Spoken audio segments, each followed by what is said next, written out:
Creighton Hospital. Brr. To the depths of the department, correcting that 3 times fast, years into the personnel file. All the way back to 2001, 7 years before this case started.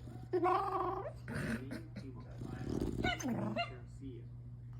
He had been a resident in the Creighton facility department. Had a complaint filed against him by the family of someone who did not have the on. This was documented in an email from Roger Brumbach to William Hunter.